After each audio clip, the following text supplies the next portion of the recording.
in Wyoming, is farmers, it's exclusive or captives only?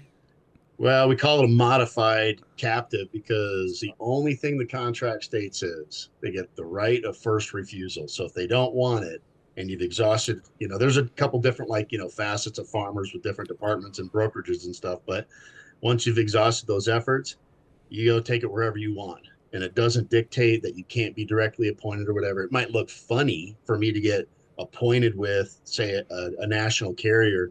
It may cause an audit, but if I already know what I'm doing, I'm not violating the contract, it means Right. nothing. Okay, sales guy. You got, district manager. Question to you. I would love to know, would you rather be the smartest guy in the room or the funniest guy in the room? I typically am the funniest dude in the room, just because I have a pretty, extrovert type of Yeah. personality, and love to tie one on with just everybody that's around me. So, and I like to surround myself with smart people. Okay, there you go. So I love specialists. I love people that know how to do certain things that I don't know how to do, so that you build a really strong team. Yeah. So.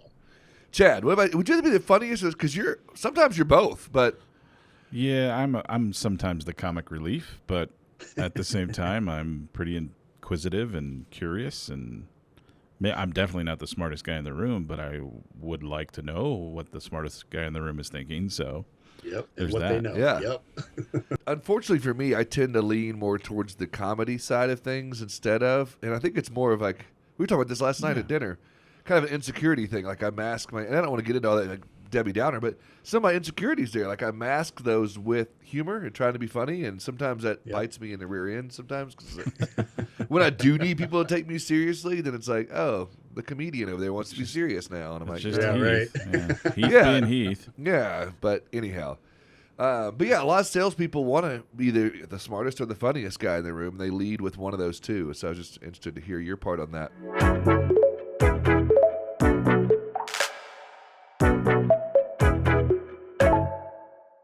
Welcome.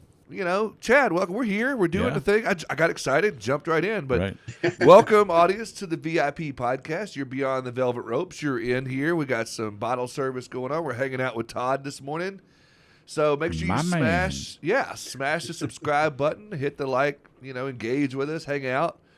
Todd, man, it's good to see you. Glad to know, I got the funniest guy in the room surrounded by smart people, and we're going to have a good conversation. Yes, we are. So, like, if we were to pan out your computer or your screen right now, would I see 5 or 6 people around you, smart people telling you what to do, like passing you papers and like giving you your notes, your cue cards? Well, if nobody interrupts me, yes. But Yeah. I got my door closed. It's like, hey, I just There you need an go. hour. That's right. Being in the position you're in, and so for the audience that doesn't know, like my man Todd here is a district manager for Farmers Insurance, which everyone's heard of the Farmers Insurance and seen the commercials and whatnot. But farmers agents, I would feel like being that kind of salesperson there, that's a different breed of sales than just your door-to-door salesman or your car salesman or your typical sales guy. I'm sure there's some similarities in there, but talk to me a little bit, just high level, what the sales organization of farmers kind of looks like. Well, I've got a pretty unique perspective because I spent a lot of time out in Los Angeles, 12 years as a district manager out there. So taking, what I learned out there in that metro area, and then now moving to Wyoming, which, the population of the state's 560,000 people. So it's about half the county that I lived in, from a state perspective. So now you're going to a much more rural setting. And so there's some complements to each market, but there's some also unique, perspectives to each market that you just got to bring to the table. And it's been fun having that kind of dynamic, that perspective of each one of those. But, it's a ton, if the audience has got insurance backgrounds or whatnot, it's a ton of just networking and referrals and, making sure your craft well and have the ability to take care of the servicing that comes along with the territory and an insurance agency or an insurance organization, because if you don't have that, then you're pretty much dead in the water. So it's I've always said new business and bringing people in it's vital, but if you don't put your finger in the dam and protect the folks that are also wanting to leave, then you're just kind of running on a treadmill versus, trying to get fat. Well, that's an interesting dynamic of going from L.A. or California to Wyoming. And I'm from Arkansas, small state as well. Go ahead. Right. Before we get too far deep into this, I got to get into some backstory of Todd because he has an interesting background. Okay. Right? Todd, you got to tell me what you used to do. So my first career was in mortuary service. So I actually got my degree in mortuary science from Cincinnati. And so I worked in that industry for 10 years. And, so for those that don't know mortuary services, the smart guy in the room is going to tell you that means funeral director. He was trying to church it up a little bit. Yeah, it's funeral director. He's good at that. He makes it sound way different than what it really is. Yeah. Funeral director, mortician, did it all. And but in that environment, I didn't have any family in it, and that's a very heavily family run, passed down generation, all that stuff. And then I worked for the corporation that was actually going out and buying up funeral homes. And being in that business, I've always been, I've had a job since I was 7. I was the lawn mowing boy, the paper boy in my community. I made a crap ton of money when I was a little kid. I was making, $200-$300 a week as a 10-year-old. Oh, wow. And I was buying Slurpees and, bazooka gum from, the local 7-Eleven because I had all the cash. But my entrepreneurship just was always just pouring out of me. Yeah. And so working in that corporate environment for about 10 years, just, I want to work hard and then get rewarded for it. In that environment, I just worked hard and that was it.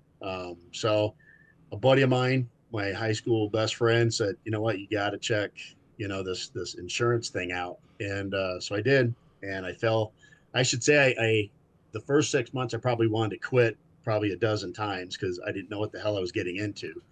And then finally the light bulb just went off, and I related a lot of what I enjoyed about being a funeral director or a mortician, that customer service, taking care of people, applied that into the insurance business. And then basically I just went nuts with it. I got in that mindset. I'm helping people, making sure that they're protecting their biggest assets. And because I tell you, when you start reviewing people's coverages over and over and over again, you find out how underinsured they are. This business, I don't care what the changes that we've been through, and I know we're in a price sensitive environment, but the fact is that, you can save $50 or $100 or a couple $100 a month. I don't really care what that is. But if at the end of the day, your claim happens and you're getting sued, and then companies just wipe their hands with you and said, hey, I'm out, that's not taking care of people. And I've seen people actually go through that, and it sucks. And so it does. I just applied that previous basically experience to this business. And like I said, for the last 23 years, it's been a very happy marriage. It's one of those things where I still love it to this day. People are like, you're a psycho because, I'm an insurance crack at it. So, I love it. I think that's hilarious. I appreciate you sharing your background in that, but I am still interested in, going from California to Wyoming. Prospecting's completely different, and when you're in, densely populated area to, the opposite, like all of that, has got to play into that. And then, I'd love to hear some of that and how you navigate that, or how you're teaching people or training people to navigate. I'm from a small state as well of 3 million people. It's a little bit larger, but smaller in landmass. But anyway, I just wonder what that is for you, how that works. Like 500,000 people in the entire state. Is that what you just said? So yeah, like you smallest population in the union. And I would also imagine that you could still throw a rock from where you sit right now and hit 5 other agencies probably. And so it doesn't matter that bad. You still probably have a lot of competition out there. There is, but what they say about Wyoming is it's just one small town with lots of different long streets in between. So yeah. And that's the thing, is that usually most of our towns in Wyoming were 1-horse towns. From a farmer's perspective, there's a few of our markets that we have multiple agencies, but very few. Most of them are just one agent towns. Some similarities between both markets was you still got to make yourself known. You still got to be relative. People, whatever you're using to be relative. We've used the farmer's logo, because that's a national brand recognized logo. And then what you do then within your pockets of your community, whether it's in California or it's in Wyoming, is then what begins to separate you from the pack, whether it's your competition with other carriers or it's the competition even with inside, your own cohorts, other farmers agents and things like that. So a lot of the things that we did out in LA that was also similar in our rural markets is, marketing to me is like a multi-spoked wheel. You've got to do a few things. Direct mail marketing, that's an aspect of it in both markets. I think community marketing is huge. So even in those pockets of those metro areas, still putting up, the banner in the high school or out on the, the football scoreboard, things like that. We do the same thing in Wyoming. So it's a lot easier to get a lot more traction in a rural setting by doing more of that community-based work than it is in metro. It's a little harder, but it still can be done. People start the buying process. I don't care if it's land or Wyoming or it's in, Ventura County, California. They start the buying process by just going out onto the internet and start kind of, shopping around rates, kind of see what they get back. And then they open Pandora's box and regret all of it because they just get slammed. But we get sometimes too caught up in technology where it's robocalls and it's, it's all that kind of stuff. And I get it. And there's a place for it. But there's also, you got to thread yourself into there in some way, shape, or form. I've done that in both markets and we've been successful with it. There's stats to back that up. And I've been through many of sales training classes and whatnot where they talk about you follow up once, you get this kind of, close ratio, twice, 3 times, all the way up to like 9 times. And if you follow up 9 times, if you haven't closed by that 9th time, you got like an 87% chance of closing or something. And it's like, why wouldn't you?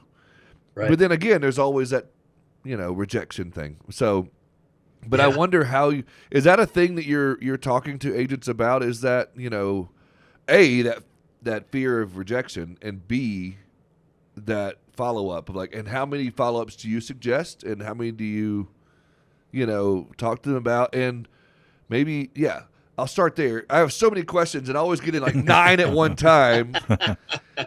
Whoa, hold on. Yeah, and then like Chad's always looking at me like, okay, wait, you gave him way too much. Yeah. That's like my kids, and I'm like giving them 5 things to do, and my kids are like, I can only remember 3 of those, Dad. Give me a minute. But anyway, so we'll start with those, the fear of rejection, and then maybe how many, what you're talking to them about as far as the follow-up thing.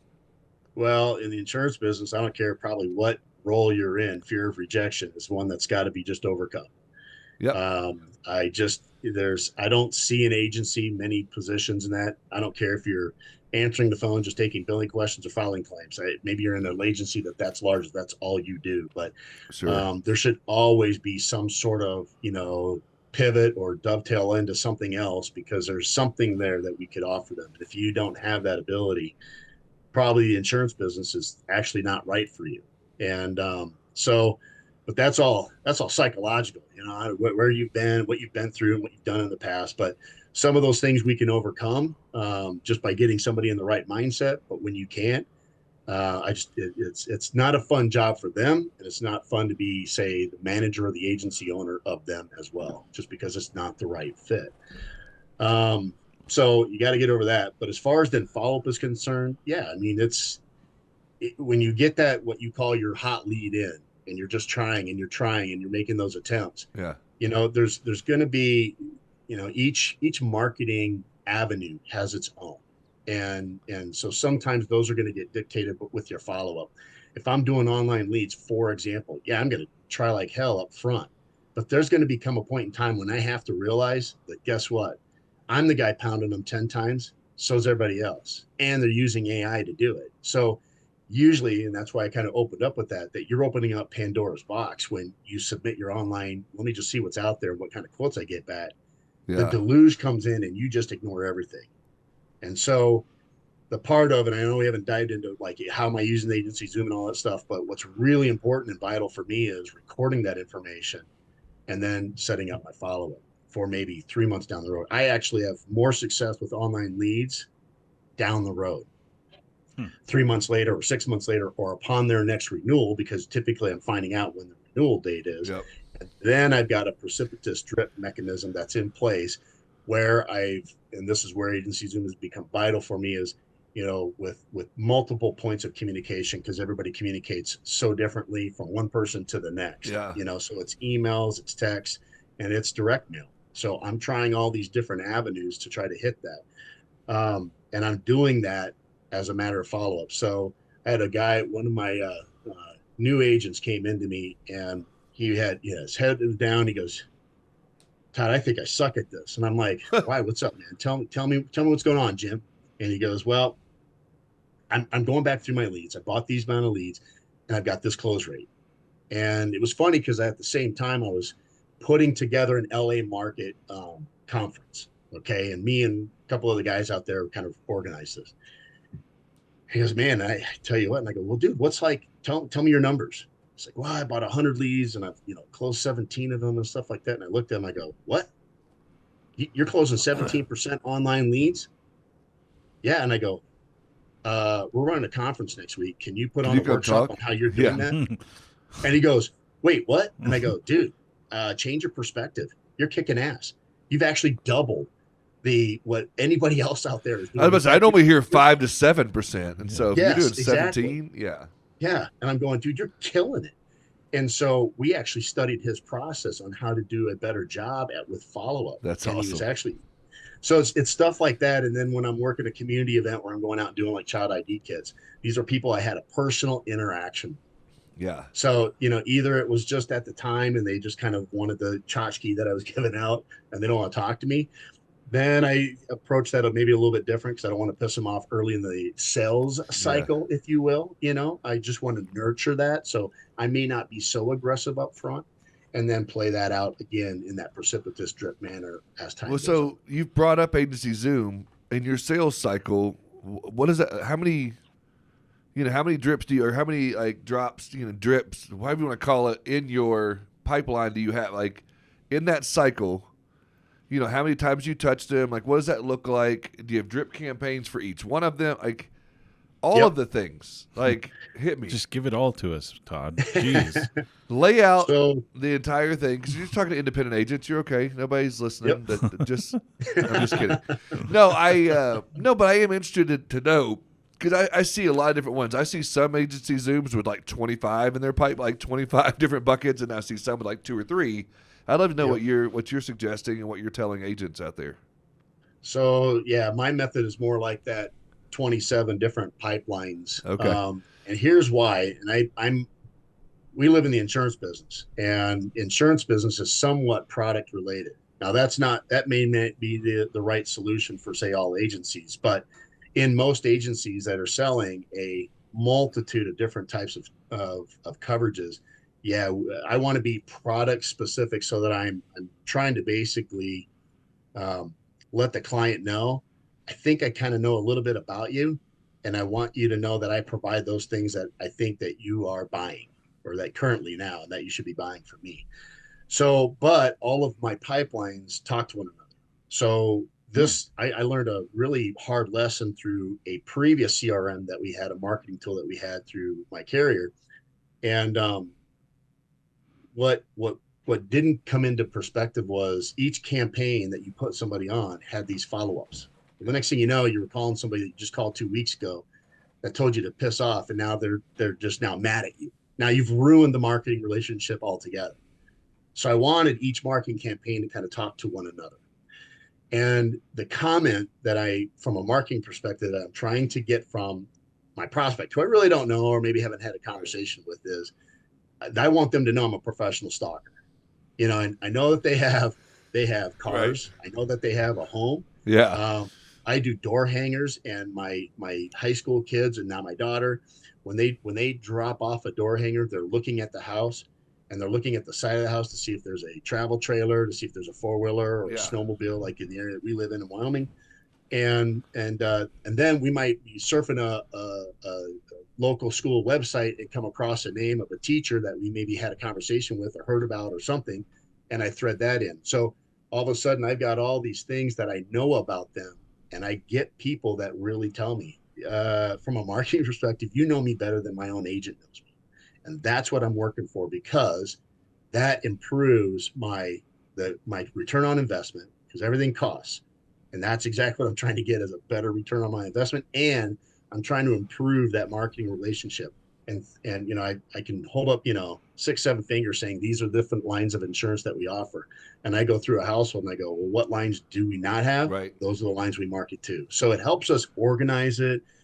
I can go back through and analytically go through every single one of those pipelines. So I can start having these really Using healthy the data. business dialogues. Yeah. Yes. And Yes. so for those that may not use AgencyZoom, like when you put those in a bucket, I call them buckets, but anyway, you put them in a bucket, Yep. it triggers an automation of some sort. And you've mentioned Absolutely. several different levers that you pull. So typically, is that automation pulling the email lever, or is it pulling the text message lever, or is it pulling a trigger to send an email to you to say, hey, send them a postcard, or what lever are you pulling? Combination of. So I have what I call my anchor pipelines that I have. Those are what basically all the activities kind of come from. Yeah. Everything else is automation.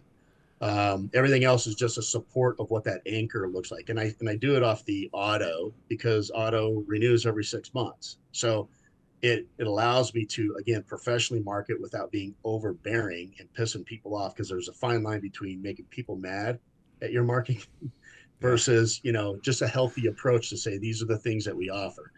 And so, and then that one, I have automation with emails and texts, and then automated with some postcards. And then also, this allows an agency to become very personalized. Now I could do a follow-up personalized letter that goes right out to, say, Jack and Jill Smith, and then with a follow-up task that says, do something. It's called the do something.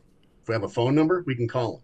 Yeah. But if we don't, do a door hanger. Do something that's going to separate you from the others on marketing relationship. So you're able to get to that 7 to 8 to 9 touch points without having to even do anything physically yourself. It's all automated. Yep. I'll tell you, dude, I'm telling you, when you're talking about time management and your people, and you've got to get a certain amount of things out of them per day, if I can walk into you and say, Heath, okay, can you send out 3 letters a day? You usually look at me like, yeah, jerk, I can send out 3. And I'm like, okay, let's do that. Can you make 3 follow-up phone calls? Everything is a number that I can then manage through my pipelines and say, these are how many leads I'm going to assign to you, because this is the task load that then comes with it. Yeah. And I tell you, nobody likes to work in an environment where they feel like they're drowning all the time. I mean, it happens to us. But when I can create a much more efficient process where somebody feels like they can leave the day going, I did my 10 tasks, I did these, and this is what Todd said. These are the ones that are actually going to get us business. This is what's going to advance our relationships, and you feel good about it. Now you got happy employees, you got a happy agency owner, and it's a world that goes round. It's just a lot better. I kind of want to go back to the idea of like going from the LA market, and you say it is different, but there's a lot of similarities. But how are you taking AgencyZoom, because you now are in this like community that talks to each other, it's word of mouth. How are you finding ways to, I guess, upsell or cross-sell with AgencyZoom? Cross-selling, well, upselling and cross-selling, I guess I probably view that a bit as the same thing. Upselling would be maybe improving coverages and things like that. So that's just through reviews and whatnot, and those are come through the service, aspect of it that AgencyZoom provides from the renewal process, and that's fantastic. We've loved that. Cross-selling, again, that's just taking our existing book, and I can now go into an agent's office and look at that and say, all right, I know life insurance sales, for example, usually is on a property and casualty based agency. We've got low numbers. You had a huge market there to let people know that there's this other thing that you do provide that is actually pretty vital. And now we do it off of people's X date, which is our birthdays. So again, timing is important, and our pipelines are structured as such. And again, you got to manage your costs, and it's a lot easier for me to say, okay, so you've got about 300 people that you could put on, say, this life campaign or this recreational toy campaign or whatever, and now I can assimilate a dollar figure for it. And then you look at that, go, you know what? It's just a hell of a lot easier to make better business decisions and then measure ROI on that. So as you're talking with these farmers agents that you work with and you manage and whatnot, has that been something that you have to train them on to understand the value. They see the value pretty immediately when you start talking to them about it. So analytically, the numbers they typically understand. I don't care who I'm talking to. I don't care if it's a staff member, if it's an agency owner, whatever. So it seems like the concept is there. Now it's a matter of what CRM tool are we using?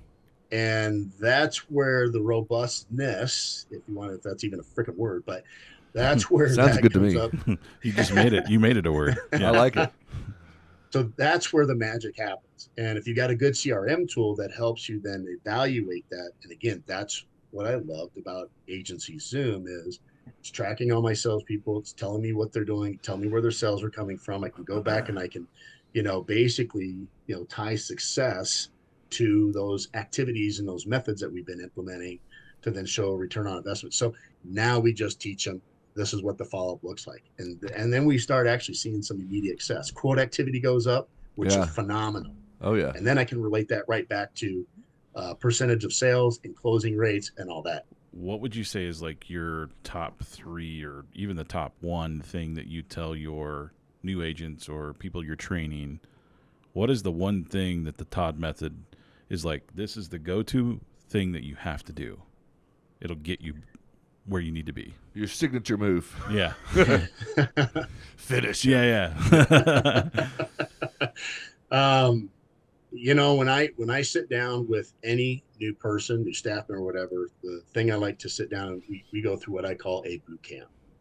And it's about 30, 35 hours. And we do, again, kind of a soup to nuts type of an approach. But the first thing that we sit there and talk about is marketing. If you aren't marketing, if this business is based on marketing, the whole entire industry is. And if you're not doing a good job at it, if you're just letting your carrier do it, the brand's only going to get you so far.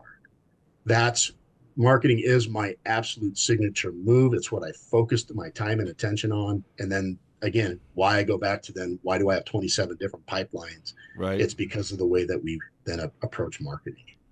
Nice. That's awesome. And I appreciate you sharing, your signature move, your Haruken, whatever it is, the Street Fighter, Mortal Kombat, whatever it is. I really appreciate that. I think there's a new Mortal Kombat coming out soon. But anyway, I love those movies. Well, Todd is the get over here Mortal Kombat. Oh yeah, guy. get over here. Yeah. Yeah. Love it. Yeah, love it. So if you're not watching this, you need to be watching this. The facial expression that Todd just gave made the whole podcast. So I appreciate that. You can put the horns above my head too. So. Oh yeah, little AC/DC, Yeah. Yes, love that. Okay, so talk to me. Like, if you could give agents advice after you've given your signature move, what advice would you give to agents, independent or captive, to use? I'm going to go ahead and give you more instructions here on what they should do first using AgencyZoom to improve their pipeline, to improve that customer journey or prospect journey. What should they do? Like, what's some advice you would give them? And you're talking to people that maybe not have AgencyZoom. Well, yeah, and guess what? That's what we're pretty much dealing with on a daily basis. Even I was, I can remember as far back 2 years ago when I was like, okay, so I bought this great, phenomenal, robust tool.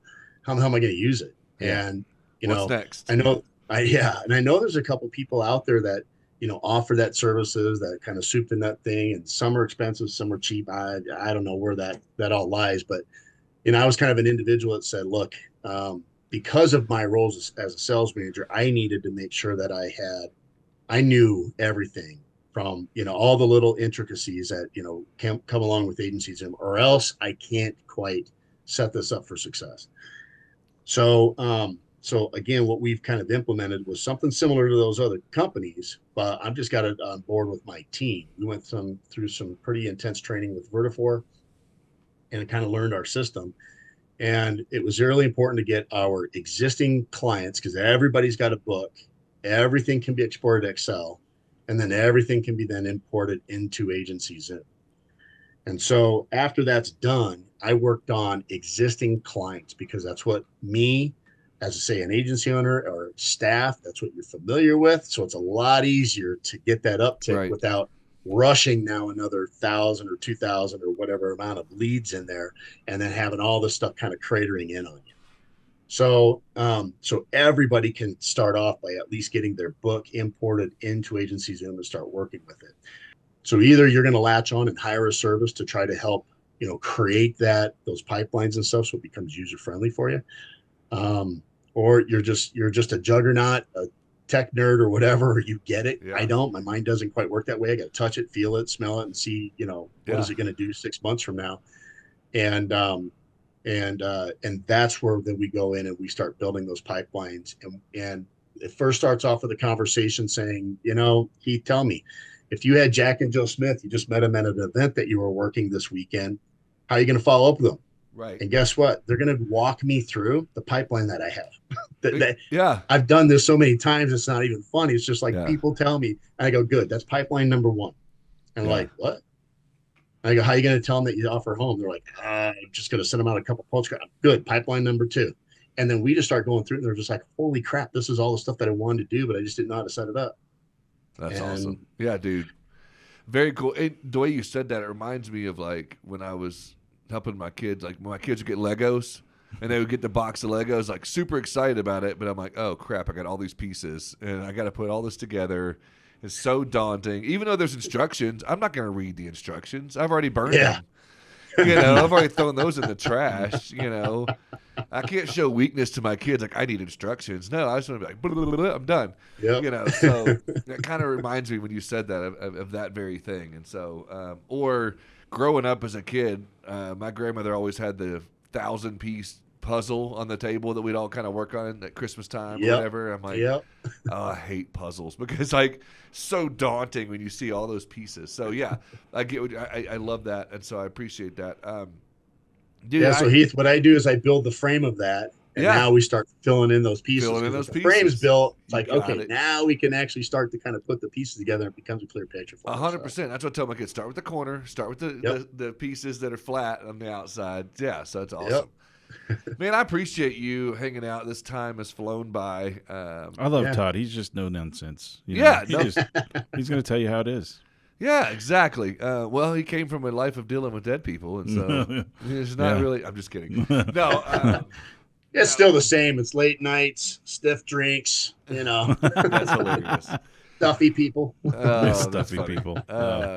But yeah, dude, thank you for hanging out with us, for just talking to us a little bit about what that pipeline looks like, how they can get started, because I think that's a good picture of, some good advice there. So thank you for that. And I really appreciate it. And I'm glad that we were introduced. And, your name around the halls of Vertafore is always a positive thing. Like I could mention, I've told several people I'm interviewing Todd, and they're like, oh my God, Todd's amazing. Did you know this about Todd? Todd's this, Todd that. I was just in the cafeteria or whatever, and I was like, mention your name. It's like, oh my gosh, Todd's amazing. And so, right? You got him fooled. I'm just kidding. Some things don't go so well. So. No, Todd, I've always said your reputation precedes you. It's awesome to meet you. So thank you. And audience, I'm hoping that you got a lot, out of this conversation too. And we appreciate you being here. Again, we got a lot of good content coming out. We're just scratching the surface on what we've got going on. And Chad and I have been hanging out in this booth for several days now, recording podcasts. So we can't wait to get those edited out and put out for you. Make sure you subscribe and comment and engage with us. And we will see you on the next one.